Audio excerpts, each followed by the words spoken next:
Sa isang maliit na baryo na napapalibutan ng malalawak na palayan at makakapal na kagubatan, nakatira si Jessica kasama ang kanyang inang may sakit. Bata pa lang siya ay natuto na siyang magbanat ng buto. Siya ang nag-aalaga sa kanilang tahanan, naghahanda ng pagkain at tumutulong sa mga gawain upang mapagaan ang kalagayan ng kanyang ina. Tahimik ang buhay nila. Subalit dumating ang araw na lumala ang karamdaman ng kanyang ina at kinailangan ng isang uri ng halamang gamot na matatagpuan lamang sa pinakaloob ng kagubatan. Bagamat delikado, hindi nag-atubili si Jessica. Alam niyang wala siyang ibang mapagkakatiwalaan kundi ang sarili niya. Bitbit ang isang maliit na bayong at lampara, maingat niyang tinahak ang masukal na daan papasok sa kagubatan. Habang siya'y naglalakad, rinig niya ang huni ng mga ibon at kaluskos ng mga damo. Ang hangin ay malamig at may dalang kakaibang amoy na hindi niya pa nararanasan noon. Bawat hakbang ay tila humihila sa kanya palayo sa pamilyar na daan. Unay kampante pa siya dahil kabisado niya ang gilid ng kagubatan. Subalit nang tumagal, napansin niyang wala na siyang nakikilalang punong dati niyang dinadaanan. Nag-iba ang anyo ng paligid, mas lumalaki ang mga puno, mas nagiging makapal ang mga ugat, at tila may malamlam na liwanag na gumagabay sa kanya. Habang mas lumalalim ang kanyang paglalakbay, hindi na niya namamalayan ang oras. Ang araw ay unti-unting lumulubog at ang langit ay nagiging kulay kahel hanggang sa maging madilim. Sinubukan niyang bumalik, ngunit para bang paulit-ulit lang siyang dinadala ng daana sa parehong lugar. Kinabahan si Jessica sapagkat alam niyang delikado ang magpalipas ng gabi sa gitna ng kagubatan. Wala siyang kasama at sa kanyang pag-iisa, naramdaman niya ang unti-unting panlalamig ng hangin na dumadampi sa kanyang balat.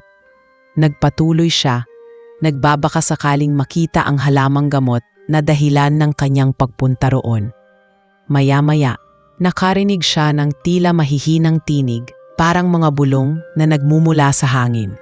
Pinilit niyang huwag pansinin, ngunit lalo lamang itong lumalakas at nagiging malinaw na parang may mga nag-uusap sa paligid. Mabilis ang tibok ng kanyang puso habang siya'y lumilingon sa kaliwat kanan, ngunit wala siyang makitang tao. Doon niya napagtanto na masyado na siyang lumalin sa gubat. Lampas pa sa lugar na pinapaalalahanan ng matatanda na huwag nang tahakin. Sa gitna ng kanyang pagkaligaw, bigla niyang napansin ang kakaibang liwanag sa malayo. Hindi ito tulad ng ilaw ng gasera o bituin, kundi isang malabughaw na ningning na tila nang aakit. Dahil sa pag-asa, sinundan niya ito. Habang papalapit, napansin niya ang mga punong bumubuo ng arko. Ang mga sanga nito ay nag-uugnay sa isa't isa at sa gitna ay tila may pintuang binabalot ng liwanag. Para bang may daang nagbukas para lamang sa kanya. Sandaling natigilan si Jessica. Ang kanyang isipan ay nagtatalo. Dapat ba siyang pumasok o bumalik na lang? Ngunit nang maalala niya ang kanyang inang naghihintay sa kanya, nanaig ang kanyang tapang. Huminga siya ng malalim at pumasok sa arko. Sa isang iglap, nag-iba ang lahat ng kanyang nakikita. Ang dilim ng gubat ay napalitan ng kakaibang liwanag. Ang paligid ay puno ng mga halamang hindi niya pa nakikita sa buong buhay niya. Mga bulaklak na kumikislap, mga punong tila kumikilos, at mga ilog na parang kristal. Ang himpapawid ay malamlam at amoy sariwang hamog. Hindi siya makapaniwala. Para siyang napunta sa ibang mundo. Naglakad siya. Sinusundan ang daan na tila mismong kagubatan ang nagbukas para sa kanya. Ngunit habang naglalakbay, ramdam niyang hindi siya nag-iisa. May mga matang nakamasid sa kanya. Minsan ay nakakakita siya ng mga aninong mabilis na gumagalaw. Minsan naman ay parang mga alitatap na lumulutang sa hangin, ngunit may kakaibang anyo. Naramdaman niya ang takot, ngunit pinilit niyang huwag sumuko. Hanggang sa makarating siya sa isang malawak na kapatagan na may nakatayong malapalasyong busali na yari sa mga kristal at ginto. Dito, unang simalubong sa kanya ang mga nilalang na hindi niya mawari kung ano. Ang iba'y may pakpak, ang iba na may mahahaba ang buhok na parang dumadaloy sa hangin. Ang mga mata nila'y kumikislap, ngunit hindi lahat ay masaya sa kanyang pagdating. May ilan na nagsimulang lumapit at parang nais siyang palayasin. Natakot si Jessica, hindi niya alam kung anong gagawin. Ngunit bago pa siya tuluyang lapitan ng mga ito, isang tinig ang narinig mula sa malayo, malalim at makapangyarihan. Huminto kayo, utos ng tinig. Mula sa mataas na hagdan ng palasyo, bumaba ang isang makisig na binata. Ang kanyang tindig ay marangal, ang mga matay may lalim, at ang kanyang presensya'y agad na nagpatigil sa lahat. Lumapit siya kay Jessica at bahagyang ngumiti. Ako si David, pakilala niya. At siya ay isang bisita. Walang sino man ang dapat manakit sa kanya. Sa mga salitang iyon, ramdam ni Jessica ang kakaibang ginhawa. Hindi niya alam kung sino si David, ngunit batid niya na sa gitna ng kanyang pagkaligaw, natagpuan niya ang isang taong handang tumulong. At doon nagsimula ang kakaibang kwento ng isang dalagang mortal na napadpad sa isang kahariang hindi niya inaasahang matutuklasan. Tahimik na nakatayo si Jessica sa gitna ng kapatagan. Hawak pa rin ang bayong na dala niya mula sa baryo. Ang mga engkantong nakapaligid ay hindi pa rin maalis ang tingin sa kanya. May ilan na nagbubulungan, nagtataka kung paano siya nakapasok sa kanilang kaharian. Ang iba na may lantaran ng pagtingin ng pag-aalinlangan. Tila nais siyang paalisin agad. Ngunit si David, na ngayon ay nakalapit na sa kanya, ay nananatiling matatag ang tinig. Pinangunahan niyang lumapit kay Jessica at inilahad ang kanyang kamay. Isang anyayang huwag matakot. Wala kang dapat ikabahala. Marahan niyang wika. Nasa ligtas kang lugar. Dahan-dahang tinanggap ni Jessica ang kanyang kamay. Kahit hindi niya kilala ang binatang ito, dama niya ang bigat ng otoridad at ang lakas ng presensya nito. Nang sila'y maglakad papasok sa loob ng kaharian, unti-unting nagbigay daan ang mga engkanto, bagaman halatang hindi pa ring sang-ayon ang karamihan. Habang papasok sila, mas lumalawak ang mundo na nakikita ni Jessica. Ang paligid ay puno ng mga gusaling yari sa batong kristal at mga bulaklak na hindi kumukupas ang kulay. Ang hangin ay malamig, ngunit may halong bango na nakapagpapagaan ng pakiramdam. Ang mga ilog ay tila umaagos na pilak at ginto, at ang mga ilaw na nakasabit sa mga puno ay kumikislap na parang mga tala sa lupa. Ngunit sa kabila ng kagandahan, ramdam niyang hindi lahat ng mata ay tumatanggap sa kanyang presensya. Pumasok sila sa isang bulwagan na napakalaki. May mataas na kisame na binabalot ng kumikislap na kristal. Dito nagtipon ang mga matatandang engkanto na tila may autoridad sa kaharian. Agad na nagsalita ang isa sa kanila. Matanda, ngunit malakas pa rin ang tinig. Prinsipe David, aniya, ano ang ginagawa ng isang mortal sa ating kaharian? Alam mong mahigpit na ipinagbabawal ang pagpasok ng mga tulad niya. Mabilis ang sagot ni David. Hindi siya karaniwang mortal. Nadala siya rito ng ating kagubatan at may dahilan kung bakit. Umalingaw-ngaw ang bulungan ng mga engkanto. Ang ilan ay halatang nagagalit. Ang iba na may tila nababahala. Ngunit si Jessica, na nakikinig lamang, ay hindi malaman kung ano ang isasagot. Hindi niya intensyon na makapasok sa kanilang mundo, lalo na at wala siyang kaalam-alam kung bakit siya nadala rito. Ang tanging nasa isip niya ay makahanap ng gamot para sa kanyang ina. Lumapit ang isa pang matanda, mas malamig ang tingin kay Jessica. Prinsipe, alam mong mapanganib ang paghalo ng dugo ng tao at engkanto. Ang kanyang presensya rito ay maaaring magdala ng kapahamakan. Kung nais mong protektahan ang ating kaharian, dapat mo siyang paalisin bago pa mahuli ang lahat. Tumahimik ang bulwagan. Ramdam ni Jessica ang bigat ng sitwasyon. Para bang wala siyang lugar sa mundong iyon. at bawat salita ng mga matatanda ay sugat sa kanyang kalooban. Nais niyang magsalita, ipaliwanag na hindi siya nagpunta roon upang magdala ng gulo. Ngunit nanatili siyang nakikinig. Humakbang muli si David. Kung siya'y pinaalis, paano natin maipapakita na tayo'y may katarungan?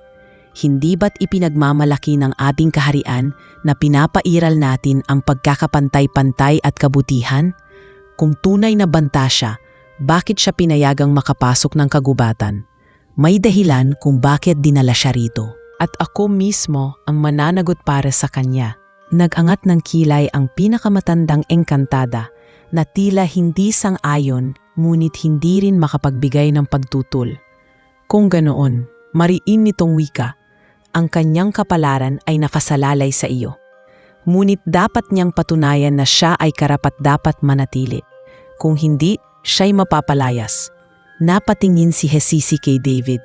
Hindi niya alam kung anong ibig sabihin ng pagsubok, ngunit alam niyang hindi iyon magiging madali. Naramdaman niya ang halo-halong emosyon, takot, kaba at kakaibang kuryosidad.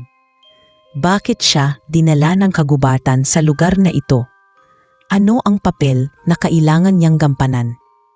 Sa gabing iyon, inilagay siya ni David sa isang silid na yari sa mga kahoy na kasing kintab ng marmol at mga kurtinang gawa sa pinong tela na tila ginto ang sinulid. Hindi siya sanay sa ganoong karangyaan.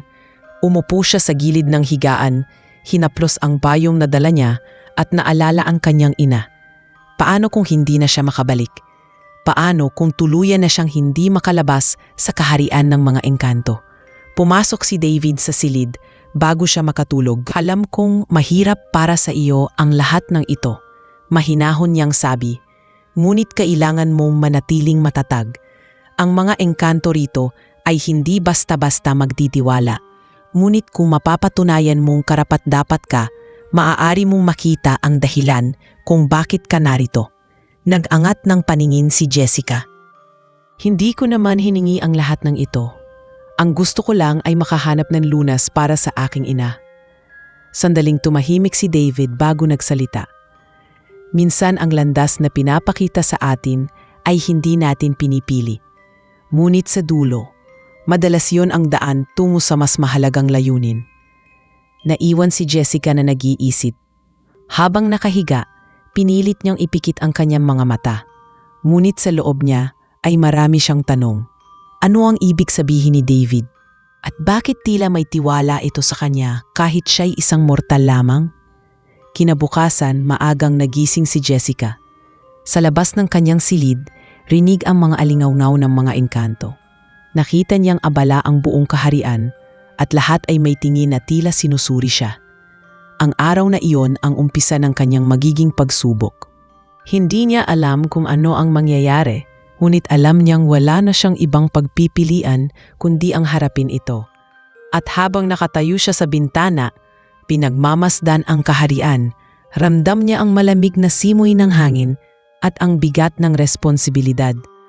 Hindi na siya basta mortal na naligaw sa gubat.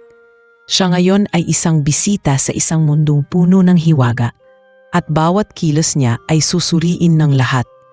Sa kanyang dibdib, kumakaba ang tanong, anong kapalaran ang naghihintay sa kanya sa kahariang ito?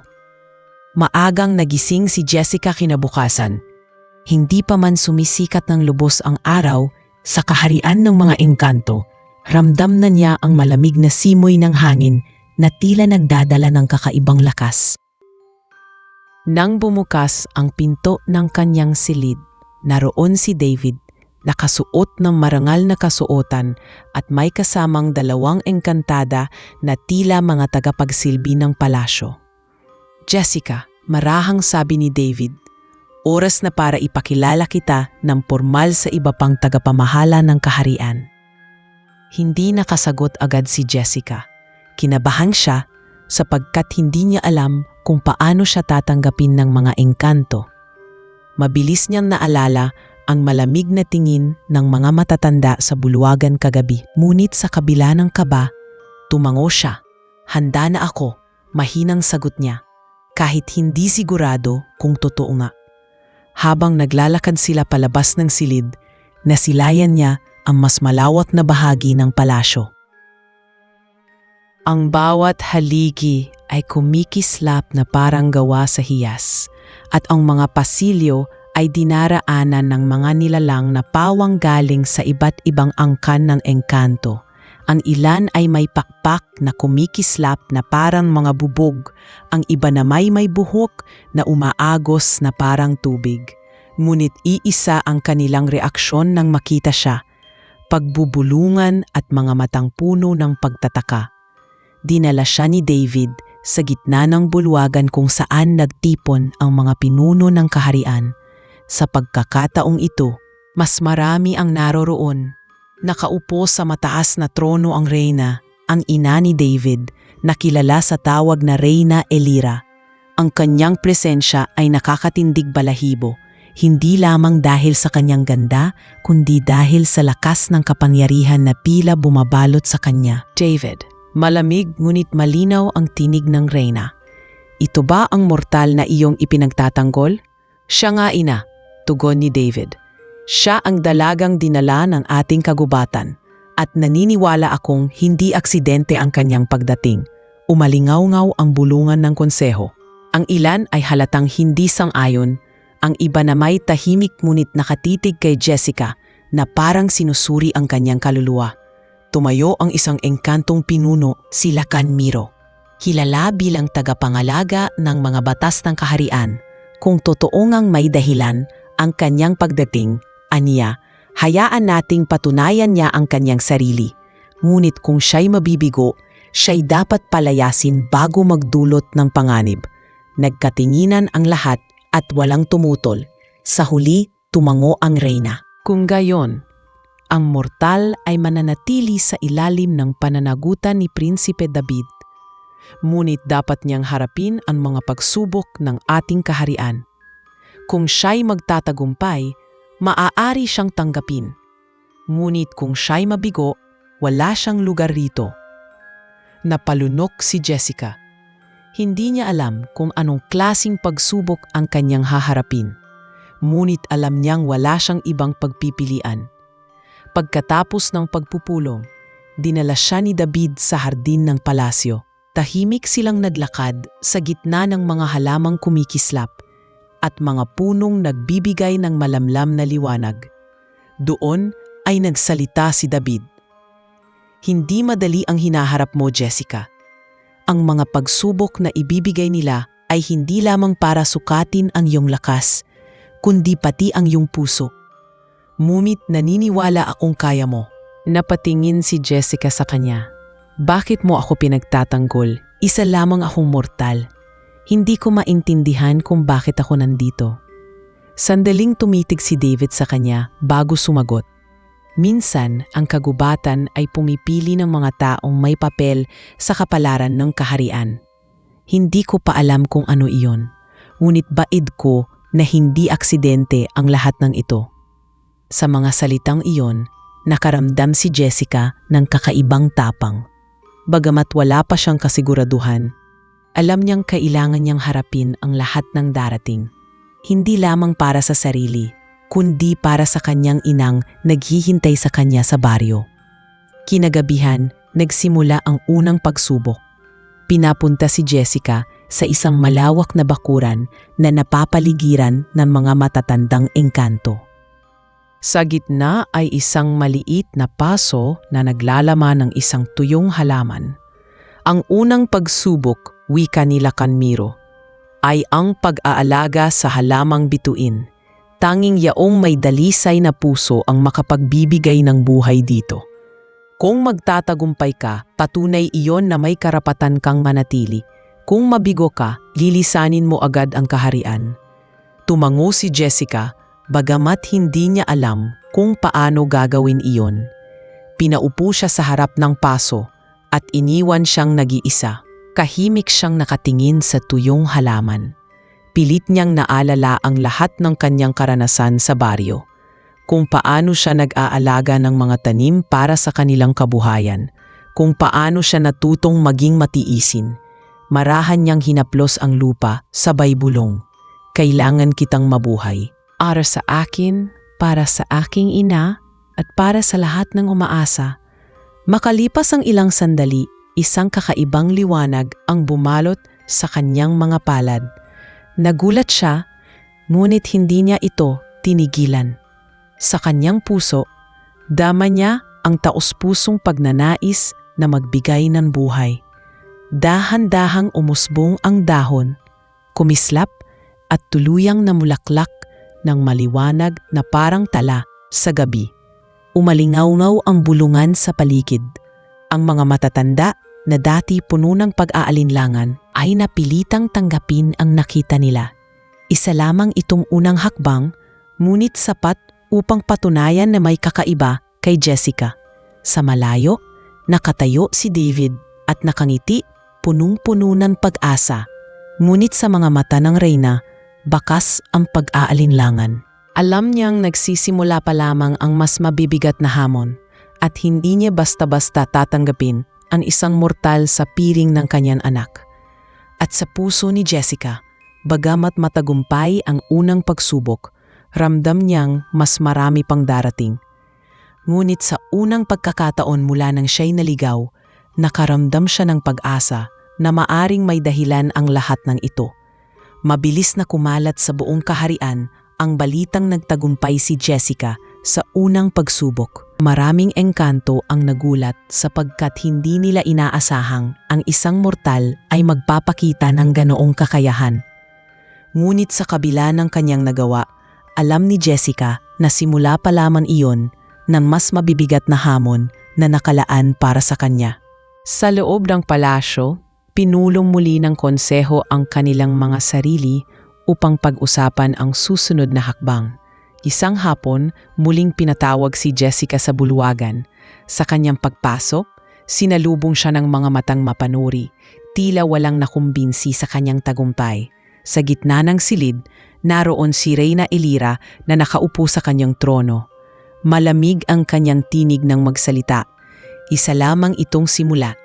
Kung nais mong manatili rito, dapat kang humarap sa susunod na pagsubok. Lumapit sila Fanmiro at ipinaliwanag na yon ay susubutan natin kung may kakayahan kang makipag-ugnayan sa mga nilalang ng kagubatan. Hindi sapat ang puso lamang. Kailangan mong makinig at maunawaan ang tinig ng kalikasan. Kinabukasan, dinala si Jessica ni David sa pusod ng kagubatan. Ang mga puno ay napakataas at tila nakararamdam ng buhay. Ang paligid ay tahimik, maliban sa mahihinang alip ng hangin. Tumigil sila sa isang bukas na espasyo kung saan nakatayo ang isang malaking punong tinatawag ng mga engkanto na puno ng diwa. Sabi ni David, ito ang tahanan ng mga nilalang ng gubat, mga hayop na hindi basta nagpapakita sa sinumang mortal. Jessica, marahang sabi ni David, kailangan mong makumbinsi ang mga nilalang ng kagubatan na tanggapin ka. Kung sila'y lalapit at kikilala sa iyo, patunay iyon na may lugar ka rito. Hindi alam ni Jessica kung paano sisimulan. Naupo siya sa ilalim ng puno, ipinikit ang kanyang mga mata at pinakinggan ang paligid. Sa una, wala siyang marinig kundi ang maliliit na kaluskos ng dahon. Ngunit habang tumatagal, tila lumalapit ang mga tinig, pabulong, mahihinang huni at tila mga paanyaya. Binuksan niya ang kanyang mga mata at napansin na may maliit na ibon na nakatingin sa kanya mula sa isang sanga. Hindi ko kayo sasaktan, mahinang bulong ni Jessica. Nais ko lang ipakita na maaari tayong magkaunawaan. Sa kanyang pagkagulat, lumapit ang ibon at dumapo sa kanyang balikat. Pagkatapos ay isa-isang lumabas mula sa mga anino ang iba pang hayop, isang maliit na usa, ilang kuneho at mga paru-parong kumikislap na parang gawa sa liwanag. Ang lahat ng mga ito ay umikot sa kanya, hindi bilang banta kundi parang pagkilala. Mula sa malayo, nakamasid si David kasama ang mga tagabantay. Kita sa kanyang mukha ang tuwa at pagkamangha. Ngunit hindi lahat ay natuwa. Ang ilang kasamang engkanto ay nagbubulungan, Nagtatanong kung bakit tila madaling nakukuha ng isang mortal ang tiwala ng mga nilalang na sila mismo'y hirap lapitan. Pagbalik nila sa palasyo, iniulat ni David ang nangyari. Maraming miyembro ng konseho ang napilitang tanggapin na muling nagtagumpay si Jessica. Ngunit hindi pa rin mapawi ang malamig na tingin ng reyna. Sa halip na magpakita ng papuri, mas lalo itong naging mahigpit. Kung tunay na nararapat ang isang mortal dito, wika ng reyna, dapat niyang ipakita hindi lamang ang tapang, kundi ang kababaang loob. Ang huling pagsubok ay hindi na tungkol sa kalikasan, kundi sa ating mga tao mismo. Dito itinakda ang ikatlong pagsubok, pagtulong sa isang matandang engkantada na matagal nang pinandidirihan ng iba dahil sa kanyang mahina at kakaibang anyo. Marami ang umiiwas sa kanya sapagkat sinasabing dala niya ang malas. Ang gawain ni Jessica ay patunayan na kaya niyang makita ang kabutihan sa kabila ng anyo at kahinaan ng isang nilalang. Sa sumunod na araw, dinala siya ni David sa isang maliit na kubo sa dulo ng kaharian. Dito nakatira si Aling Nira, isang matandang engkantada na kuba at halos bulag. Pagbukas ng pinto, naamoy agad ni Jessica ang amoy ng luma at alikabok. Ngunit sa halip na mag-urong sulong, pumasok siya at maingat na nagbigay galang. "Magandang araw po," mahinahong bati ni Jessica. "Ako po'y ipinadala upang tumulong sa inyo." Napatitig si Aling Nira sa kanya, bahagyang ngumiti. Maraming nagtakip ng ilong at tumalikod nang ako'y lapitan. "Ngunit narito ka ngayon. Ano ang dahilan?" "Dahil naniniwala po ako na ang lahat ng nilalang, gaano man ang hitsura, ay may halaga," sagot ni Jessica. Simula noon, buong araw niyang tinulungan ang matanda. Pinakain niya ito, inayos ang kanyang tahanan, at pinakinggan ang kanyang mga kwento. Sa bawat oras na lumilipas, natutunan niyang sa kabila ng anyo ni Aling Nira, may taglay itong karunungan at kabutihan. Bago matapos ng araw, biglang nagbagong anyo ang matanda. Mula sa pagiging mahina at kuba, lumiwanag ang kanyang balat at bumalik sa kanyang tunay na anyo bilang isang makapangyarihang engkantada na nagsubok sa kanyang puso. "Jessica," wika ni Aling Nira, "ipinakita mong ang kabutihan ay hindi tumitingin sa anyo. Sa puso mo, nakita ko ang katapatan. Mula ngayon, may kakampi ka sa kahariang ito." Naluha si Jessica sa kanyang narinig. Pagbalik niya sa palasyo, sinalubong siya ng matinding katahimikan. Kahit ang mga pinuno ay hindi makapagsalita agad. Isa-isang magsimulang magpahayag ng pagkilala sa kanyang tagumpay. Ngunit sa likod ng lahat ng ito, nanatiling matigas ang puso ng reyna. Maaaring nagtagumpay siya sa mga pagsubok, malamig nitong wika. Ngunit hindi pa rin ako kumbinsido na siya'y nararapat sa piling ng aking anak. Tahimik na nakatingin si David sa kanyang ina. Patid niyang hindi madali ang landas na tatahakin nila. Ngunit sa bawat pagsubok na nalalagpasan ni Jessica, mas lalo siyang humahanga at nahuhulog ang kanyang loob sa mortal na babaeng ito. At si Jessica, bagamat pagod at balisa, alam niyang malapit na siyang makatuklas ng mas malalim na dahilan kung bakit siya dinala sa kahariang ito. Mula nang matagumpay na malampasan ni Jessica ang 3 pagsubok na inilatag ng kaharian, unti-unting nagbago ang tingin ng mga engkanto sa kanya. Ang mga dating malamig at mapanuyan mga mata ay napalitan ng paggalang, at ang ilan ay nagsimula ng ngumiti kapag siya'y napapadaan. Ngunit sa kabila ng lahat ng iyon, hindi pa rin lubos na matanggap ng reyna ang presensya niya. Isang gabi, habang naglalakad si Jessica sa hardin ng palasyo, pinuntahan siya ni David. Tahimik ang paligid, tanging huni ng mga ibon sa gabi at ilaw ng mga bulaklak ang kanilang saksi. Naupo silang dalawa sa tabi ng isang batong kristal na parang kumikislap mula sa ilalim ng lupa. "Jessica," bungad ni David, "ipinagmamalaki kong nalampasan mo ang mga pagsubok. Hindi lahat ng mortal ay kakayanin ang ganoon. Ngunit nais kong ipaalam sa iyo ang isang lihim na hindi ko pa na ibabahagi.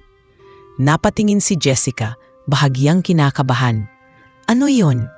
Huminga ng malalim si David bago nagpatuloy. May sumpa ang aming angkan. Noon pa man, itinakda na ng mga ninuno na ang mga prinsipe at prinsesa ng kaharian ay dapat makipag-isang dibdib lamang sa kapwa engkanto. Kapalit nito, nananatili kaming makapangyarihan at ang aming kaharian ay buo. Ngunit may kapalit din ito. Ang puso naming lahat ay nananatiling malamig. Hindi namin lubos na mararanasan ang tunay na pagmamahal. Nanahimik si Jessica, pinoproseso ang kanyang narinig. Unti-unti niyang naunawaan ang dahilan kung bakit napakailap ng reyna at ng mga pinuno.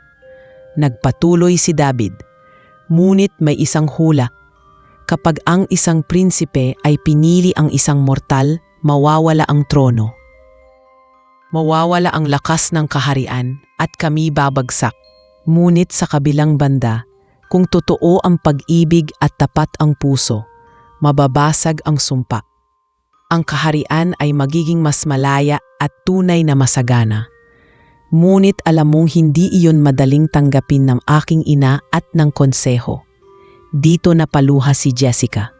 Kung pipiliin mo ako, mawawala ang lahat sa iyo. Kung aalis naman ako, baka tuluyang kang manatiling bilanggo ng sumpa. Hindi ko alam kung ano ang tama. Hinawakan ni David ang kanyang kamay at tumitig sa kanyang mga mata. Hindi mo kailangang magdesisyon na yon. Ang tanging mahalaga ay alam mong hindi ko hinahangad ang kapangyarihan kung kapalit nito ang pagkawala ng tunay na damdamin. Ikaw ang dahilan kung bakit nararamdaman kong may saysay ang lahat ng ito. Ngunit sa mga susunod na araw, lalong tumindi ang pagdududa ng reyna. Pinatawon niya ang kanyang anak at mariing nagsalita. David, anak ko, dapat mong maintindihan na ang iyong tungkulin ay higit kaysa sa iyong damdamin. Ang kaharian ay nakasalalay sa iyong mga desisyon. Kung pipiliin mo ang mortal na iyan, mawawala sa iyo ang lahat ng iyong pinaghirapan. Ngunit ina, tugon ni David, hindi ba't matagal nang tila walang sigla ang ating kaharian? Lahat tayo'y makapangyarihan, ngunit wala sa atin ang tunay na nakadarama ng pag-ibig.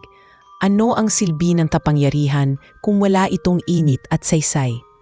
Mariing tumanggi ang reyna. Hindi mo mauunawaan, anak. Ang trono ay hindi para sa iyong mga kagustuhan. Ito ay para sa kinabukasan ng ating bayan. Narinig ni Jessica ang mga usapang ito mula sa malayo. At lalong bumigat ang kanyang dibdib. Alam niyang siya ang dahilan ng banggaan ng mag-ina. Nais niyang umalis upang hindi na lumala ang sitwasyon, ngunit sa tuwing titingnan niya si David, hindi niya magawa. Samantala, sa buong kaharian, kumalat ang balitang nahuhulog ang prinsipe sa isang mortal. Maraming engkanto ang naguguluhan. Ang ilan ay nagsisimula ng kumampi kay Jessica dahil nakita nila ang kanyang kabutihan. Ngunit marami rin ang natatakot na totoo ang hula at baka madala sila sa tapahamakan. Isang gabi, muling kinausap ni David si Jessica. Alam kong nahihirapan ka, ngunit tandaan mo, hindi aksidente na narito ka. Pinili ka ng kagubatan. May dahilan ang lahat. Napaiyak si Jessica. Ngunit paano kung mali ang lahat ng ito? Paano kung ako ang dahilan ng pagbagsak ng iyong kaharian? Mahigpit siyang niyakap ni David. Kung totoo man iyon, handa akong isakripisyo ang lahat. Mas mabuti nang mawala ang trono kaysa mawalan ako ng pagkakataong maramdaman ang tunay na pagmamahal. Habang nagsasalita siya, hindi nila alam na mula sa malayo ay pinagmamasdan sila ng reyna. Sa kanyang mga mata ay bakas ang lungkot at galit. Hindi niya matanggap na maaaring pumili ang kanyang anak ng daan na taliwas sa kanilang tradisyon. Sa mga sumunod na araw, naging mas malamig ang pagtrato ng reyna kay Jessica. Lahat ng galaw niya ay mahigpit na binabantayan. kahit pa marami ng mga engkanto ang unti-unting kumakampi sa kanya, ramdam niyang hindi siya ligtas. At sa kanyang puso, alam ni Jessica na mas matitinding pagsubok pa ang darating. Ang mga mata ng buong kaharian ay nakatuon na sa kanya at bawat hakbang ay maaaring magpabago sa kapalaran ng mga engkanto at ng kanyang sariling buhay. Lumipas ang ilang araw mula nang ipahayag ni David ang kanyang damdamin kay Jessica at lalo lamang tumindi ang tensyon sa loob ng kaharian. Ang konseho ay hati. Ang ilan ay nagsisimula ng makita ang kabutihan ng mortal, samantalang ang iba ay nananatiling tutol at naniniwalang dadalhin lamang ni Jessica ang kapahamakan. Ang reyna, bagamat hindi na nagsasalita ng lantaran, ay mas madalas na tahimik, ngunit mapanuri ang mga mata. Palaging nakatingin kay Jessica na parang naghihintay ng pagkakamali. Sa kabila ng lahat, pinilip ni Jessica na ipakita ang kanyang katapatan at kababaang loob. Tinulungan niya ang mga engkantong nakatira sa paligid ng kaharian, nag-aalaga ng mga bata, nagbubuhat ng tubig mula sa ilog, at nakikinig sa mga hinain ng matatanda. Hindi niya kailanman itinuring ang sarili na higit pa sa kanila. At sa bawat araw na lumilipas, lalong lumalapit ang loob ng mga karaniwang engkanto sa kanya. Isang umaga, habang naglalakad si Jessica kasama si David sa gilid ng kagubatan, biglang lumitaw ang ilang mga kawal na sugatan at hingal na hingal. "Prinsipe," sigaw ng isa. "Tinalakay ng mga kaaway mula sa kabilang kaharian ang ating hangganan. Maraming nasugatan at mas marami pang paparating." Agad na nagbago ang anyo ni David. Mula sa pagiging mahinahong prinsipe, naging isang mandirigma ang kanyang tindig. Ihanda ang mga hukbo, mariin niyang utos. Ngunit bago pa siya makaalis, biglang sumingit si Jessica. "Hayaan mo akong sumama," aniya, kahit nanginginig ang boses. Nagulat si David, hindi Jessica. Mapanganib ang labanan. "Dito ka na lang at manatiling ligtas." Ngunit matatag ang sagot ni Jessica. "Kung totoo ngang may dahilan kung bakit ako narito, hindi ko hahayaang wala akong gawin.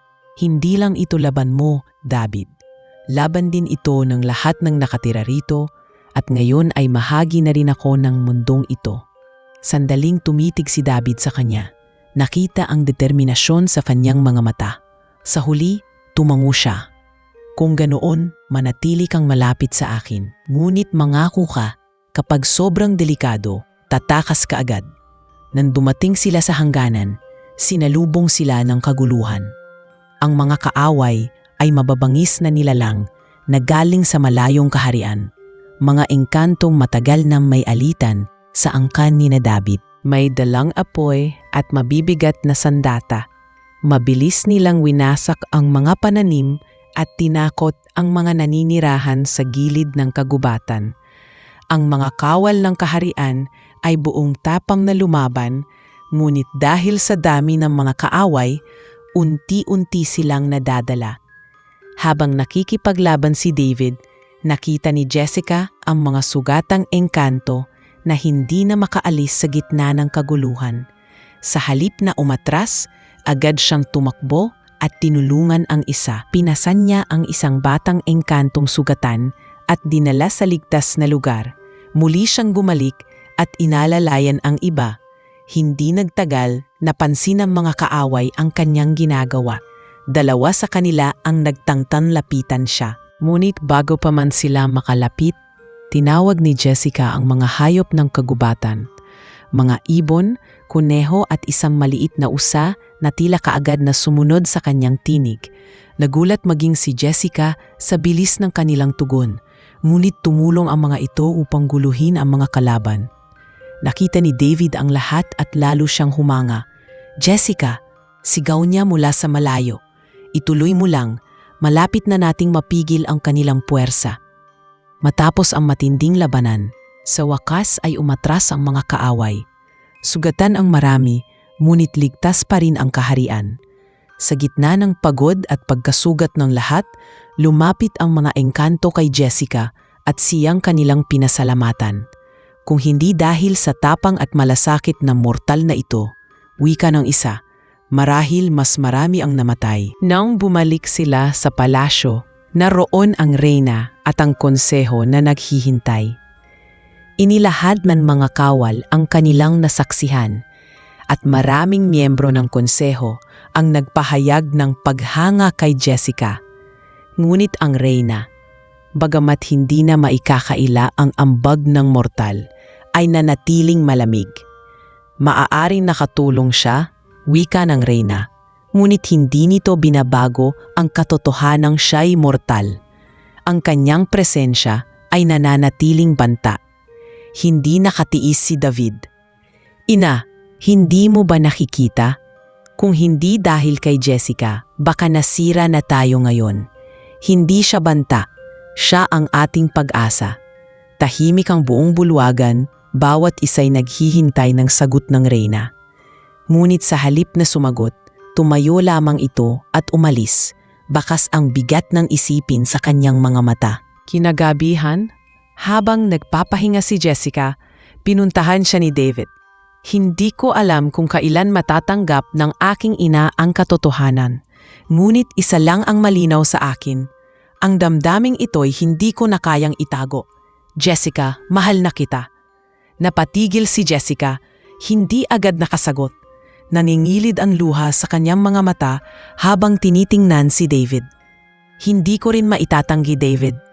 Ang puso ko'y unti-unti nang nahuhulog sa iyo. Ngunit paano kung tama ang hula? Paano kung ako ang dahilan ng pagbagsak ng iyong kaharian? Hinawakan ni David ang kanyang mukha at mahinahong nagsalita. Kung ikaw ang kapahamakan, handa akong harapin iyon. Ngunit naniniwala akong ikaw ang magliligtas, hindi ang sisira. Sa gabing iyon, sa ilalim ng liwanag ng mga bituin ng kaharian ng mga engkanto, nagsimula ang mas matibay na ugnayan sa pagitan ng isang prinsipe at isang mortal. Ngunit sa puso ni Jessica, alam niyang ang landas na kanilang tatahakin ay hindi magiging madali, sapagkat ang kanilang pagmamahalan ay haharap sa pinakamalalaking pagsubok na susubok sa lakas ng kanilang puso at sa kinabukasan ng buong kaharian. Sa sumunod na mga araw matapos ang paglusob ng mga kaaway, hindi pa ring natatahimik ang buong kaharian. Ang balita tungkol sa pakikibahagi ni Jessica sa labanan ay umabot sa lahat ng sulok ng kanilang mundo. Ang mga karaniwang engkanto ay nagsimulang tumingin sa kanya na may paghanga, at kahit ang mga kawal ay nagkakaisa sa pagsasabing may malaking ambag ang mortal sa kanilang pagkakapanalo.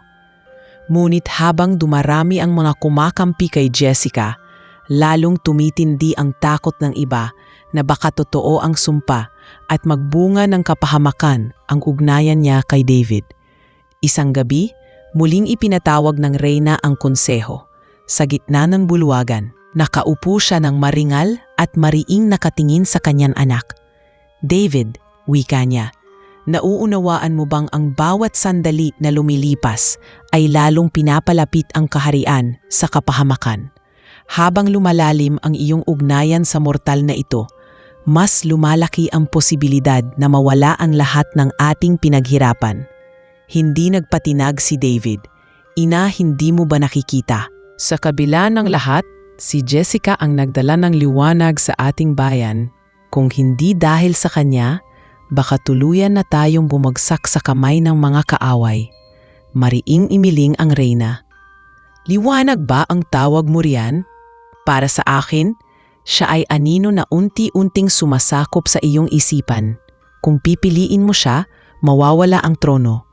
At kapag iyon ang nangyari, hindi lamang ikaw ang mawawalan, pati ang buong bayan.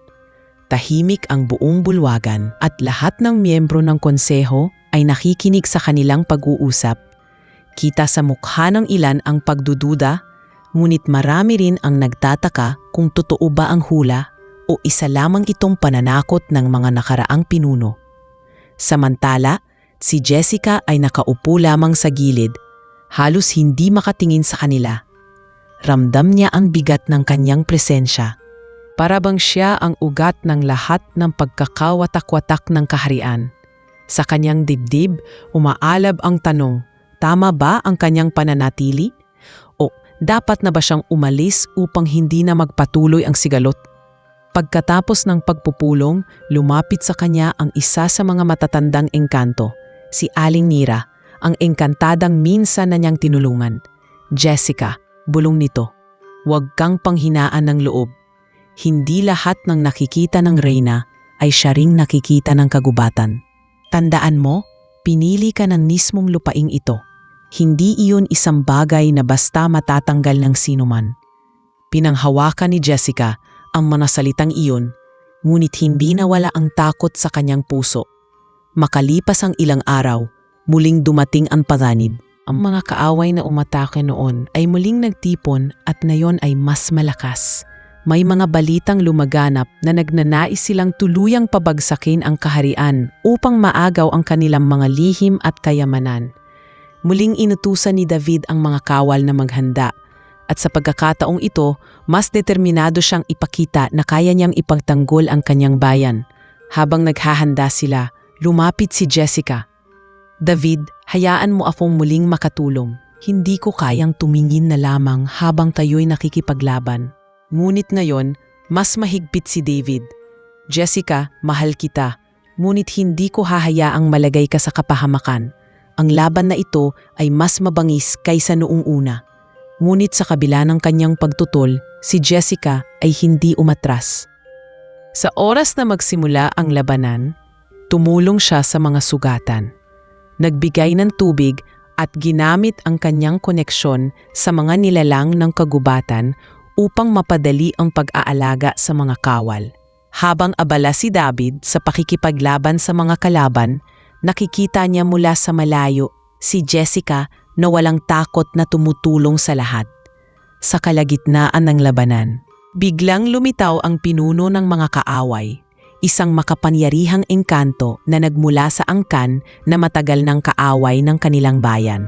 Malakas at puno ng galit ang kanyang tinig nang isigaw nito, "Hindi kayo tatagal.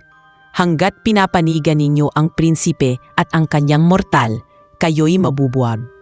Nakipagsagupaan si David sa pinunong ito at matindi ang kanilang bakbakan. Sa bawat salpukan ng kanilang kapangyarihan, umuuga ang lupa at nagkakabasag-basag ang mga puno sa paligid. Ngunit sa isang iglap, nakita ni Jessica na tinamaan si David ng isang matinding atake. Napahandusay siya at halos mawalan ng malay. Hindi na nag-isip si Jessica. Tumakbo siya at tinakpan ng kanyang katawan si David kahit wala siyang kapangyarihan. Ang tanging gamit niya ay ang tapang at puso. Sa kanyang pagsigaw, tila narinig ng kagubatan ang kanyang panalangin. Mula sa paligid, lumitaw ang mga nilalang ng kalikasan, mga hayop, mga halaman na gumalaw, at mga liwanag na tila mula sa bituin. Sama-sama nilang tinulungan si Jessica na protektahan si David. Nagulat maging ang mga kaaway at sa tulong ng kagubatan, napaatras sila. Ang pinuno ng kaaway ay napilitang umurong habang ang kanilang hukbo ay nagkalat at nagbalik sa kanilang lupain. Sa huli, nanalo muli ang kaharian. Nang matapos ang labanan, buhat-buhat ni Jessica si David pabalik sa palasyo. Pagdating doon, sinalubong sila ng mga engkanto. Sa unang pagkakataon, marami ang yumuko kay Jessica bilang tanda ng respeto. Ngunit kahit nag-uumapaw ang papuri, si Jessica ay hindi nagdiwang. Naramdaman niya ang bigat ng bawat pangyayari at ang katotohanang mas lalong lalalim ang gusot sa pagitan nila ng reyna. Habang nagpapahinga si David sa kanyang silid, hawak ni Jessica ang kanyang kamay. Sa kanyang dibdib, naroon ang paninindigan. Hindi na siya basta mortal na naligaw lamang.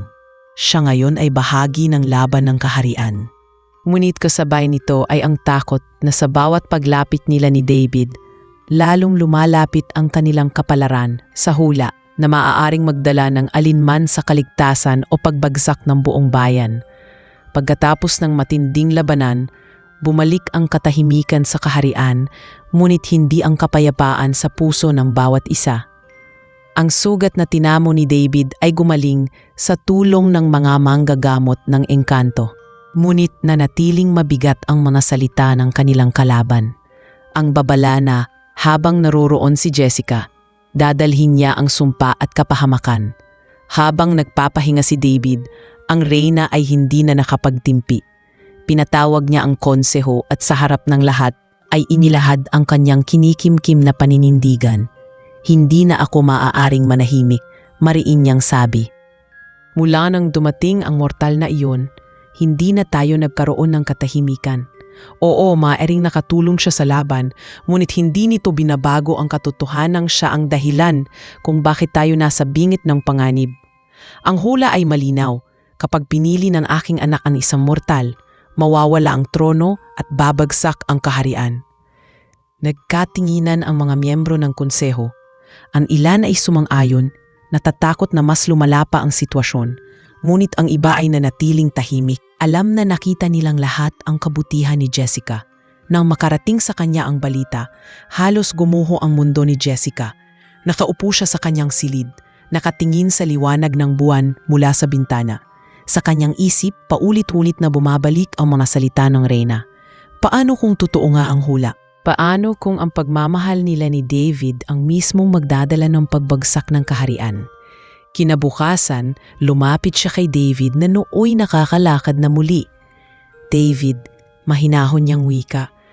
Marahil tama ang iyong ina. Marahil oras na para ako'y bumalik sa aking mundo. Hindi ko kayang dalhin sa aking mga balikat ang kapalaran ng buong kaharian.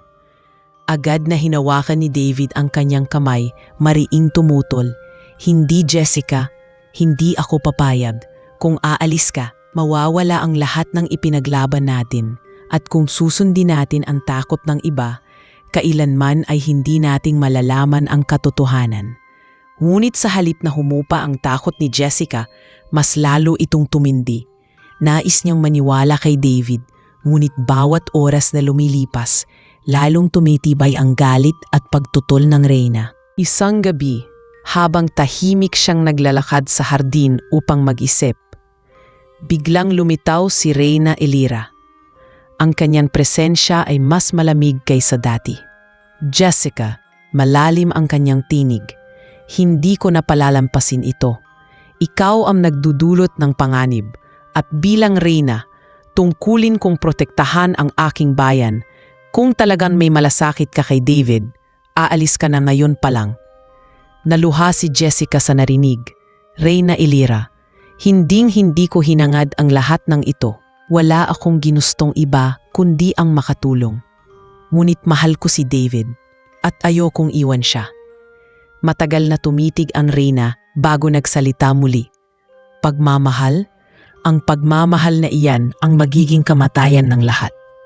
At sa isang iglap, naglaho siya na parang usok. Iniwan si Jessica na nanginginig sa takot at pagkalito. Pagbalik niya sa kanyang silid, agad niyang sinalubong si David at isinilaysay ang lahat. Ngunit sa halip na matakot, lalo lamang tumatag ang prinsipe. Jessica, hindi ko hahayahang kontrolin ng takot ang ating kinabukasan. Kung may sumpaman, haharapin natin ito ng magkasama. At kung totoo ngang pag-ibig ang magliligtas sa atin, bakit nating ito tatalikuran? Ngunit bago pa nila muling mapag-usapan ang lahat, dumating ang masamang balita. Muling nagtipon ang mga kalaban at ngayon ay mas malakas kaysa sa dati. Hindi lamang sila basta umatake, may dala silang mga mahiwagang sandata at makapangyarihang engkanto na tila handang ubusin ang kaharian. Sa oras na iyon, napagtanto ni Jessica ang bigat ng kanyang papel. Ang kagubatan mismo na dati nagbukas sa kanya ng landas, ngayon ay tila nananahimik, naghihintay ng kanyang desisyon. Sa kanyang dibdib, nagsimulang mabuo ang paniniwala na hindi aksidente ang kanyang pagdating. Habang abala si David sa paghahanda ng mga hukbo, naglakad si Jessica patungo sa puno ng diwa, ang pinakamatandang puno sa kaharian. Doon siya lumuhod at nagdasal, "Kung may dahilan kung bakit ako narito, ipakita ninyo sa akin. Hindi ko kayang magdesisyon ng ako lamang, ngunit kung totoo ngang ako ang magbabasag ng sumpa, naway bigyan ninyo ako ng lakas." Mula sa katahimikan, isang malamlam na liwanag ang bumalot sa kanya. Hindi niya alam kung guni-guni lamang, ngunit tila ay may tinig na pabulong na nagsabi, "Huwag kang matakot, ang puso mo ang magiging susi." Pagbalik niya sa palasyo, sinalubong siya ni David. Kita sa mukha ng prinsipe ang pagod, ngunit nagniningning pa rin ang kanyang mga mata. "Jessica," sabi niya, "oras na. Haharapin natin ang pinakamalaking laban ng ating buhay." At sa pagkakataong iyon, hindi na nag-atubili si Jessica. Tumango siya at mahigpit na hinawakan ang kamay ni David. Sa kabila ng takot, naroon ang tiwala. At sa kanyang puso, alam niyang papalapit na ang oras kung kailan kailangang piliin ang kanilang kapalaran, ang kapangyarihan ng kaharian, o ang katotohanan ng kanilang pagmamahal. Madilim ang buong palasyo nang dumating ang balita na nasa labas na ng hangganan ang hukbo ng mga kaaway. Ang kanilang bilang ay doble kumpara sa unang paglusob, at dala nila ang mga makapangyarihang kasangkapan na ayon sa mga matatanda ay nagmula pa sa sinaunang engkanto na matagal nang naglaho. Mabilis na inutusan ni Reyna Elira ang kanyang mga kawal na maghanda at nagkaroon ng matinding pagpupulong sa bulwagan. Ang mga pinuno ay nagdeklara ng kahandaan, ngunit sa likod ng lahat ng iyon ay dama ng lahat ang takot. Nasa tabi ni David, si Jessica, nakikinig sa lahat ng pinag-uusapan. Ilang ulit niyang narinig ang kanyang pangalan, binabanggit ng mga pinuno na siya ang sanhi ng kaguluhan. Kung hindi dahil sa mortal na ito, hindi tayo pag-iinitan ng ating mga kaaway. Sabi ng isa, "Hindi ba't malinaw ang sumpa? Kapag pinili ng prinsipe ang isang mortal, mawawala ang lahat sa atin." Ang ilan ay tumango, habang ang iba namay na nahimik, ayaw makialam. Hindi na nakatiis si Jessica at nagsalita. "Hindi ko hiniling na mapunta rito. Hindi ko hiniling na maging dahilan ng inyong alitan. Kung talagang ako ang sanhi, bakit hindi ninyo ako itaboy na lang?" Tumayo si David at mariin tumutol. "Hindi, Jessica. Hindi mo dapat akuin ang lahat ng sisi. Ang ating mga kaaway ay matagal nang may balak sakupin tayo. Ginagamit lamang nila ang sumpa upang takutin tayo at gawing dahilan ang iyong presensya. Ang totoo, sila'y uhaw sa kapangyarihan." Ngunit hindi pa rin kumbinsido ang reyna. Sa malamig na tinig ay nagsalita siya, "David, ikaw ang prinsipe ng kaharian. Nasa iyo ang desisyon. Piliin mo ang iyong tungkulin o ang iyong damdamin. Pipiliin mo ang mortal. Maging handa ka sa kapalituto." Tumahimik si David. Ramdam niya ang bigat ng bawat salitang binitawan ng kanyang ina. Ngunit sa kanyang dibdib, alam niyang hindi niya kayang iwan si Jessica. Nang sumapit ang umaga, dumating ang mga kaaway sa mismong pampang ng kaharian. Ang kanilang pinuno, si Alvaron, ay tumayo sa harap ng kanyang hukbo. Mataas ang tinig nitong sumigaw, "Isuko ninyo ang mortal na inyong kinakanlong at kami aatras. Ngunit kung patuloy ninyong ipaglalaban ang kanyang presensya, walang habas kaming lulusob at wawasakin ang inyong mundo." Nagkatinginan ang mga engkanto. Ang ilan ay halatang nagnanais ng ibigay si Jessica upang natapos na ang lahat. Ngunit sa gitna ng katahimikan, si David ang sumagot, "Hindi namin siya isusuko. Kung nais ninyo ng laban, kami handa." At doon nagsimula ang matinding sagupaan. Muling nabalot ng apoy at alon ng kapangyarihan ang buong kagubatan. Nagliyab ang mga puno, naglagasan ang mga bato, at ang himpapawid ay tila kumulo sa lakas ng mga salpukan. Pinangunahan ni David ang kanyang hukbo, matapang na lumalaban sa gitna ng panganib. Samantala, si Jessica ay hindi nagkulong sa palasyo. Tumakbo siya sa mga sugatang engkanto at tinulungan silang makabangon. Ang mga hayop ng kagubatan na matagal na niyang nakasama ay lumapit sa kanya at sama-samang tumulong sa laban. Ang mga ibon ay gumulo sa kalangitan upang lituhin ang mga kalaban, at ang mga usa at kuneho ay nagdala ng mga gamit sa mga sugatan. Kahit walang kapangyarihan, nagbigay siya ng lakas ng loob sa lahat ng kanyang malasakit. Ngunit sa gitna ng labanan, isang malakas na pagsabog ang nagmula sa hukbo ng mga kaaway. Isang mahiwagang sandata ang kanilang ginamit, isang batong naglalabas ng itim na usok na tila sumisipsip ng kapangyarihan ng mga engkanto. Nang gamitin ito, isa-isang nanhina ang mga kawal ng kaharian. Pati si David ay lumuhod, hirap lumaban. Nagulat si Jessica. Hindi siya tinablan ng itim na usok. Sa halip, lalo siyang nakaramdam ng lakas. Agad niyang nilapitan si David at inalalayan. "David, kaya mo pa ba?" bulong niya. Mahina ngunit mariing tumango ang prinsipe. "Jessica, ikaw lamang ang hindi naaapektuhan. Ikaw ang susi para pigilan ito." Nang marinig niya iyon, tumindig si Jessica at nilapitan ang batong hawak ng kaaway. Tumakbo siya ng walang takot at sa kanyang bawat hakbang ay tila tumutulong ang kagubatan. Ang lupa'y nagpatibay ng kanyang mga paa, ang hangin ay nagbigay bilis sa kanyang katawan. Sinubukan siyang pigilan ng mga kawal ni Alvaron, ngunit hindi nila siya nagalusan. Para bang may humaharang na hindi nakikita na nagtatanggol sa kanya. Sa harap ng lahat, dinampot niya ang batong naglalabas ng itim na usok.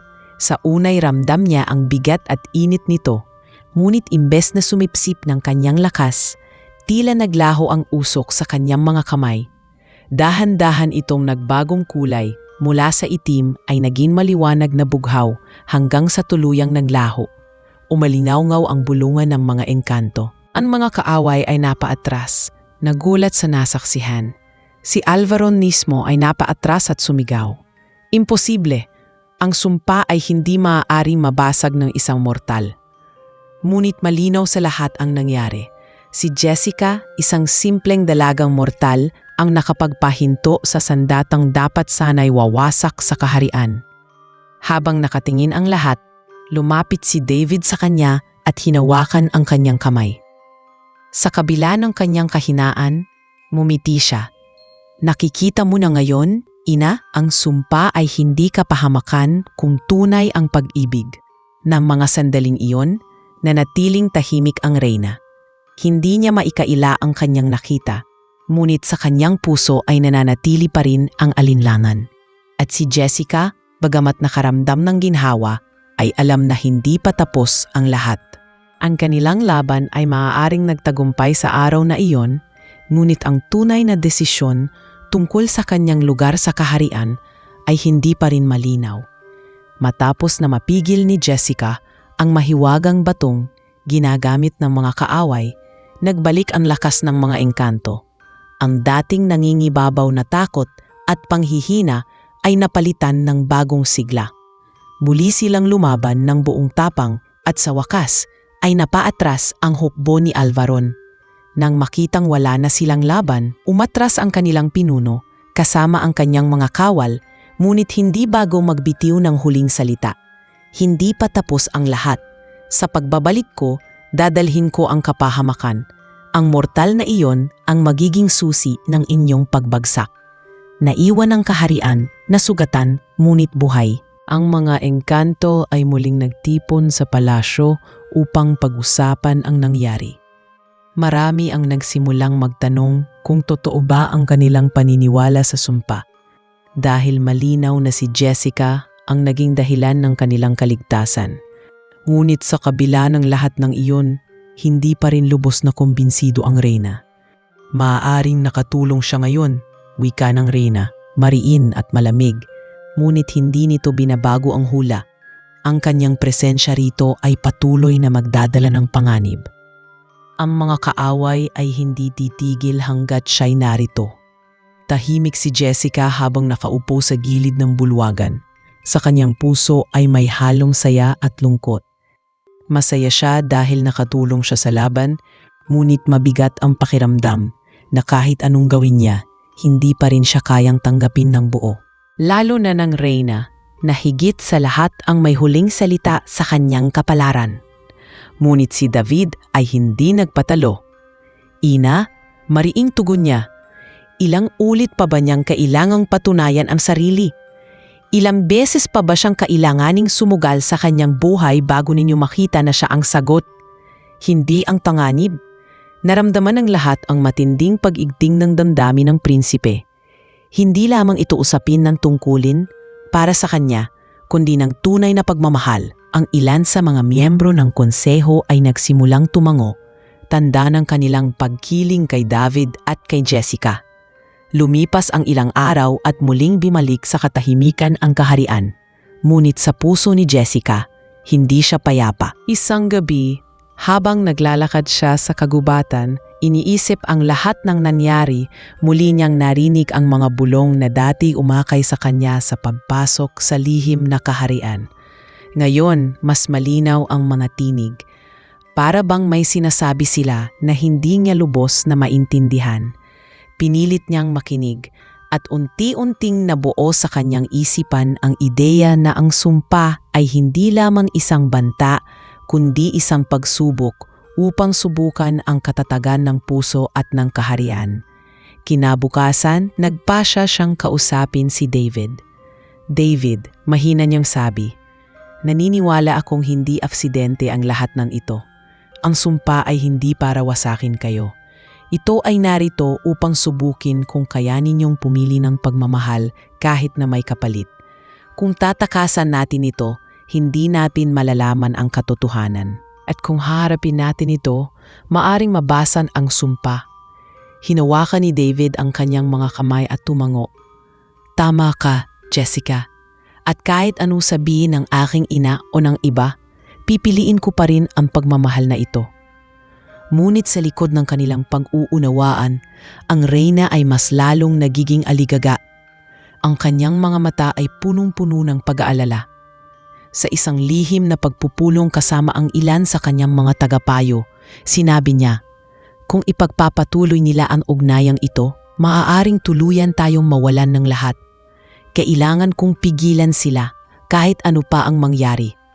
Habang papalapit ang susunod na araw, ramdam ni Jessica na mas lalong magiging mabigat ang kanyang haharapin. Hindi lamang siya nakikipaglaban para sa kanyang sarili o para kay David, kundi para sa buong kaharian na ngayon ay hati sa pagitan ng takot at pag-asa. Sa kanyang dibdib, unti-unti nang nabubuo ang paninindigan. Anumang mangyari, hindi na siya uurong.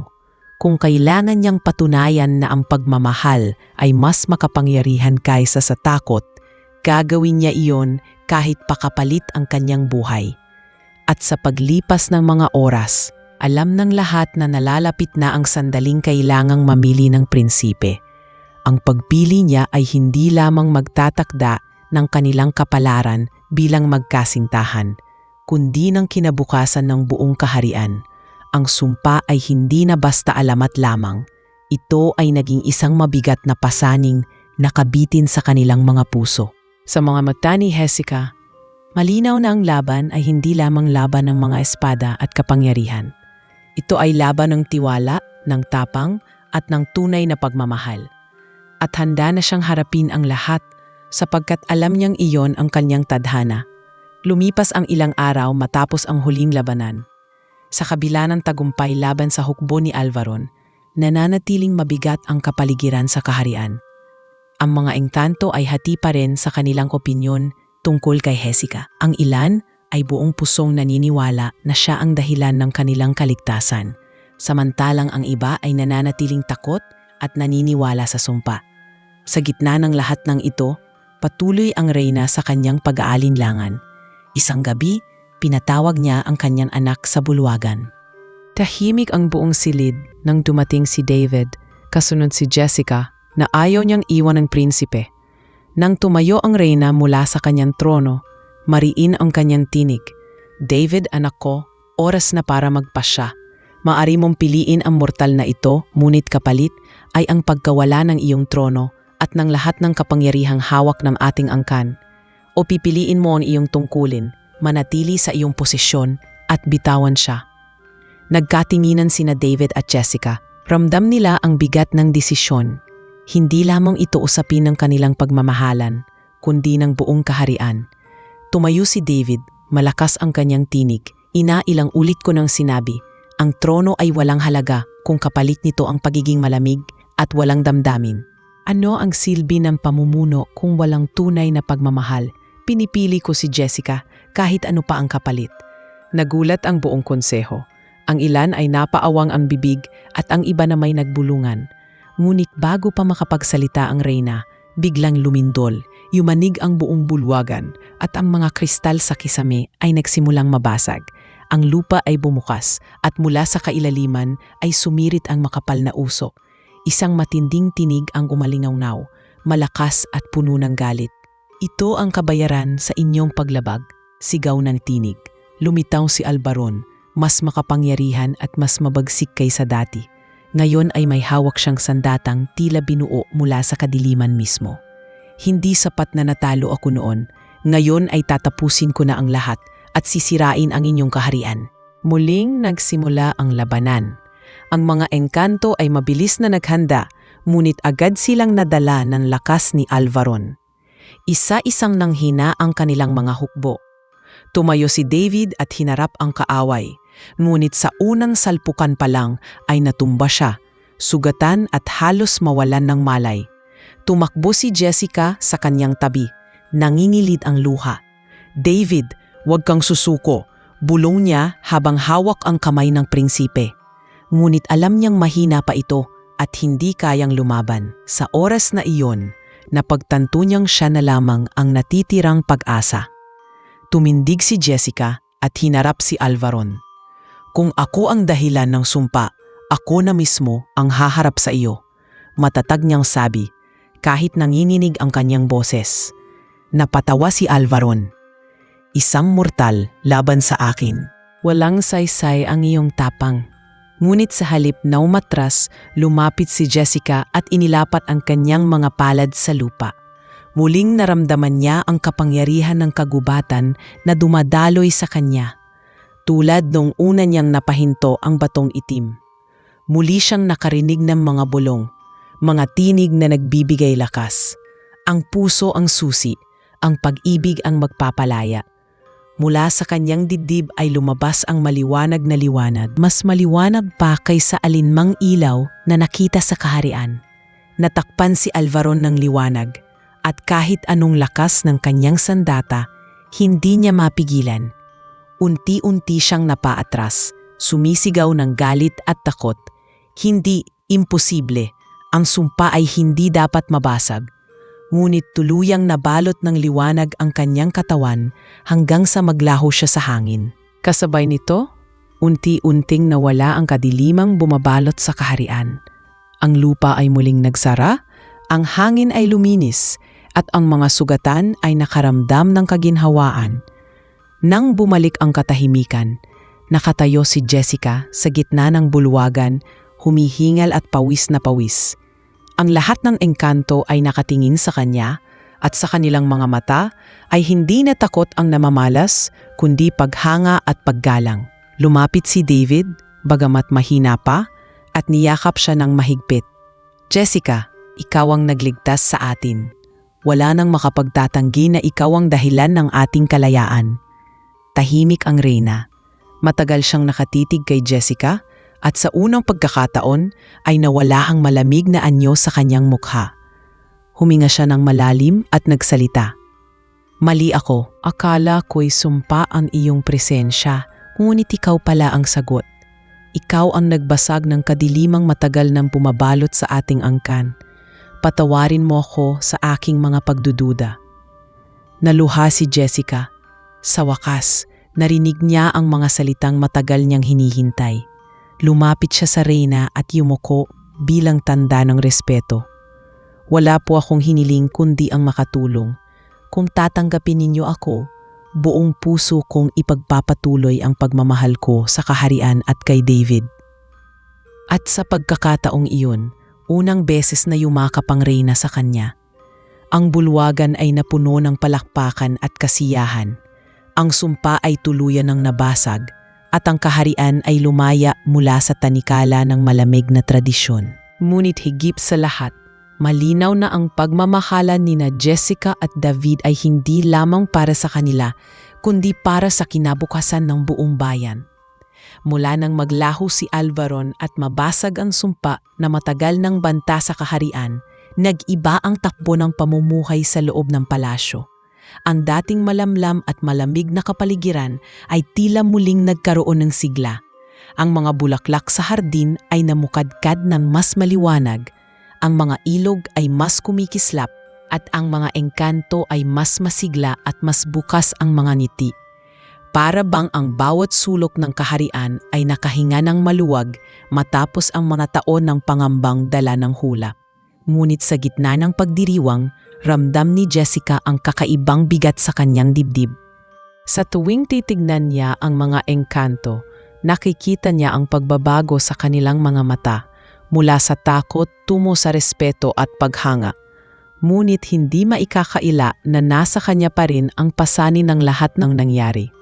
Sa isip niya, paulit-ulit ang tanong, nararapat ba talaga siyang manatili rito bilang mortal na naging dahilan ng pagbabago? Isang gabi, matapos ang isang pagtitipon kung saan ipinagdiwang ng buong bayan ang kanilang pagkapanalo, kinausap siya ni Reyna Elira sa pribadong hardin. Tahimik ang kapaligiran, tanging mga ilaw ng alitaptap ang nagbigay liwanag sa kanilang paligid.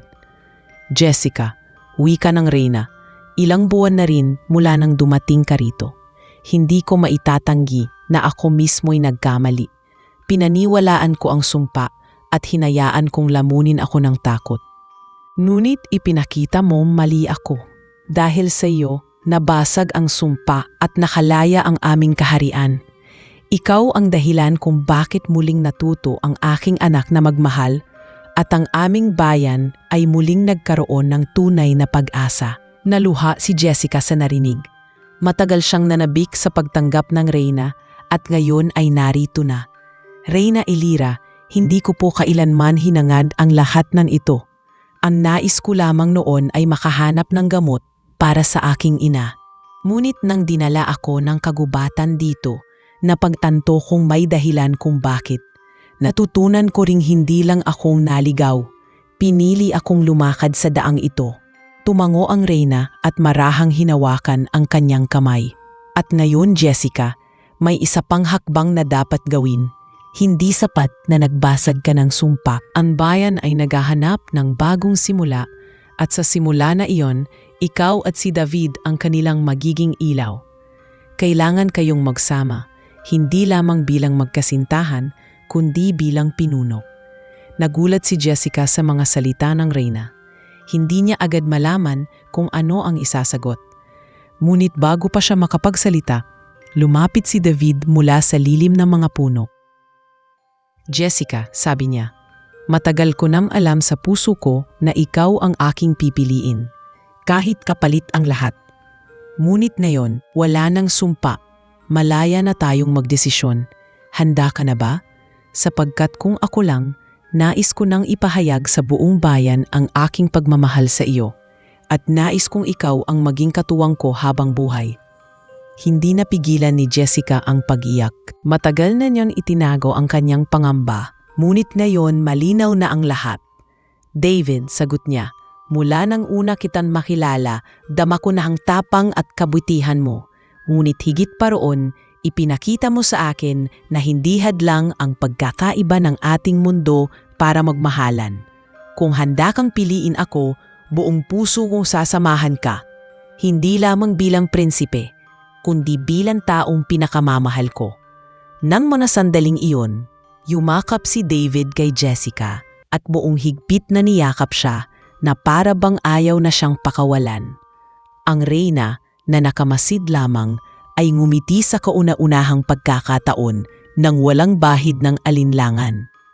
Kung ganon, wika niya, simula bukas, ipahahayag natin sa buong bayan ang inyong pag-iisang dibdib. Hayaan nating maging saksi ang lahat ng engkanto sa pagsisimula ng bagong yugto ng ating kasaysayan. Kinabukasan, nagtipon ng buong kaharian sa gitna ng malawak na kapatagan, sa ilalim ng punong balete na siyang pinagmulan ng kanilang sinaunang tradisyon. Ipinahayag ni na David at Jessica ang kanilang pagmamahalan. Napasuot si Jessica ng kasuotan na yari sa mga telang hinabi mula sa liwanag ng buwan, at si David na may marangal na kasuotan ng isang prinsipe. Ang buong paligid ay nabalot ng liwanag mula sa mga alitaptap at bulaklak na kusang nagbukas upang maging saksi sa seremonya. Habang nakatayo silang dalawa sa harap ng lahat, Nagsalita si David. Sa harap ng aking bayan at ng lahat ng nilalang ng kagubatan, pinipili kong ibigay ang aking puso kay Jessica. Hindi dahil siya immortal o engkanto, kundi dahil siya ang taong nagpamala sa akin ng tunay na kahulugan ng pagmamahal at sakripisyo. Sumagot si Jessica, nanginginig ang tinig ngunit puno ng tapang. At ako, isang simpleng mortal na minsan naligaw sa inyong mundo, pinipili kong manatili, hindi bilang isang estranghero, kundi bilang inyong katuwang at kasama sa lahat ng laban. Sa pag-ibig natin, alam kong walang sumpa ang kayang makapigil. Umalingaw-ngaw ang palakpakan at sigawan ng kasiyahan. Ang dating kahariang puno ng takot ay ngayon ay napalitan ng pag-asa at pagmamahal. Sa harap ng lahat, niyakap at hinalikan ni David si Jessica at sa sandaling iyon, tuluyang nakumpleto ang pagbabago ng kanilang mundo. Ngunit sa likod ng kasiyahan, ramdam ni Jessica na simula pa lamang ito ng kanilang paglalakbay.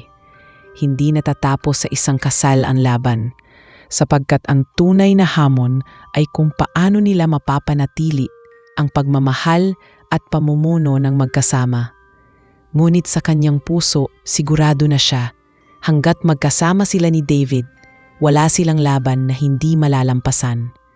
Isang linggo matapos ang kanilang pag-iisang dibdib, nanumbalik ang katahimikan sa kaharian. Ngunit ang katahimikan iyon ay hindi na katulad ng dati, hindi na malamig at puno ng pangamba. Sa halip, puno na ito ng kasiglahan at pag-asa.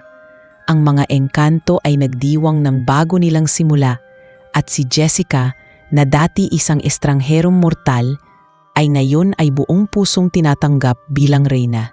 Sa bawat paglalakad niya sa mga lansangan ng palasyo, siya'y binabati ng mga ngiti at pagbibigay galang hindi dahil sa kanyang bagong posisyon, kundi dahil sa respeto at pagmamahal na kanyang pinatunayan.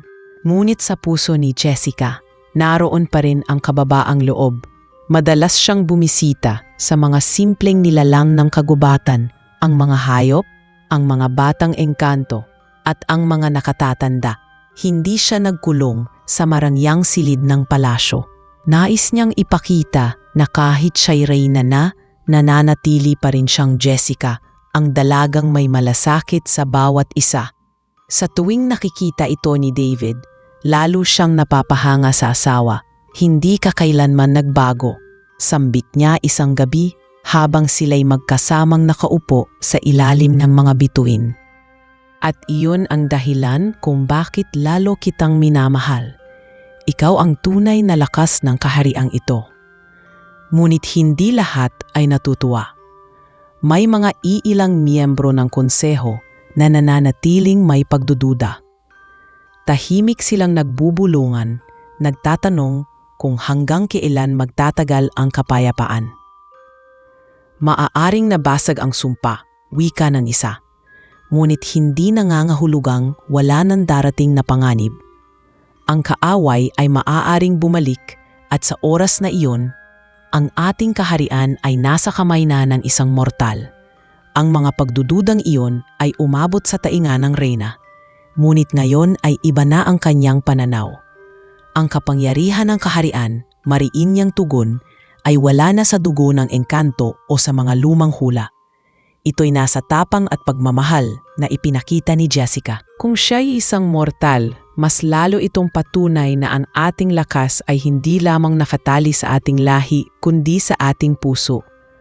Isang araw dumating ang balita na ang mga karatig kaharian ay nagsimulang magtaka sa naganap. Ang ilan ay natatakot na baka lumakas ang kaharian ni David at Jessica at magdulot ng pagbabago sa balanse ng kapangyarihan. Ngunit may iba ring namangha at nagpadala ng mga sugo upang makipag-alyansa. Sa unang pagkakataon, naging sentro ng pag-asa at pagkakaisa ang kaharian ng mga engkanto. Sa gitna ng lahat ng ito, nagkaroon ng isang seremonya upang opisyal na ipahayag ang bagong yugto ng kanilang pamumuno. Sa ilalim ng punong balete, kung saan unang isinagawa ang kanilang kasal, muling nagtipon ang buong bayan. Nagsalita si David ng buong tapang. Sa mahabang panahon, tayo'y binalot ng takot at sumpa. Ngunit ngayong araw, ipinapahayag ko sa inyo na wala ng sumpa na makapipigil sa atin. Ang kaharian natin ay magiging tahanan ng lahat, engkanto man o mortal, sapagkat sa ating pagkakaiba, nagmumula ang ating tunay na lakas. Sunod na nagsalita si Jessica. Humakbang siya sa gitna at marahang nagsalita. Ako ay dumating dito nang hindi ko alam kung bakit. Isa lamang akong dalagang naligaw sa gubat, naghanap ng lunas para sa aking ina. Ngunit natutunan kong hindi lahat ng paglalakbay ay aksidente. May mga landas na nililikha upang ituro sa atin ang ating tunay na tadhana. At ngayon, bilang inyong reyna, ipinapangako kong hindi ako titigil sa paglilingkod. Hindi dahil sa kapangyarihan, kundi dahil sa pagmamahal. Umalingaw-ngaw ang palakpakan ng buong bayan. Ang kanilang mga puso ay puno ng pag-asa at tapang. Sa kauna-unahang pagkakataon, dama nila ang kalayaan mula sa tanikala ng takot at tradisyon. Ngunit higit sa lahat, ang pinakamahalagang pagbabago ay nasa puso ng bawat isa. Ang mga engkanto ay natutong tumanggap ng pagmamahal at sakripisyo. Ang reyna na dating puno ng takot ay natutong yakapin ang bagong daan, at sina Jessica at David sa kanilang pagmamahalan ay nagsilbing patunay na kahit magkaiba ang pinagmulan, ang tunay na damdamin ay makakabuo ng isang mas matibay na kaharian. Habang lumilipas ang mga araw, unti-unti nang naghilom ang mga sugat ng digmaan. Ang mga bata ay muling nakapaglaro ng walang takot. Ang mga matatanda ay nakapagpahinga ng payapa at ang buong kaharian ay nagdiwang ng bagong kapatiran. Ang kanilang kasaysayan ay nagbukas ng panibagong pahina. Isang kwento hindi ng sumpa, kundi ng paglaya. Sa huli, sa isang payapang gabi, nakaupo sina David at Jessica sa ilalim ng punong balete. Pinagmamasdan ang mga bituin. Natapos na ang lahat. Mahinang wika ni Jessica. Ngunit ngumiti si David at marang hinaplos ang kanyang kamay. Hindi, Jessica. Hindi ito pagtatapos. Ito ay simula. Ang simula ng isang bagong kaharian, ng bagong pag-ibig at ng bagong buhay na sabay nating haharapin. At sa mga salitang iyon, sa gitna ng katahimikan ng gabi, sabay silang tumingin sa hinaharap. Hindi na bilang mortal at engkanto na pinaghiwalay ng sumpa, kundi bilang mag-asawang pinagbuklod ng tunay na pag-ibig at ng kapalaran ng kanilang bayan.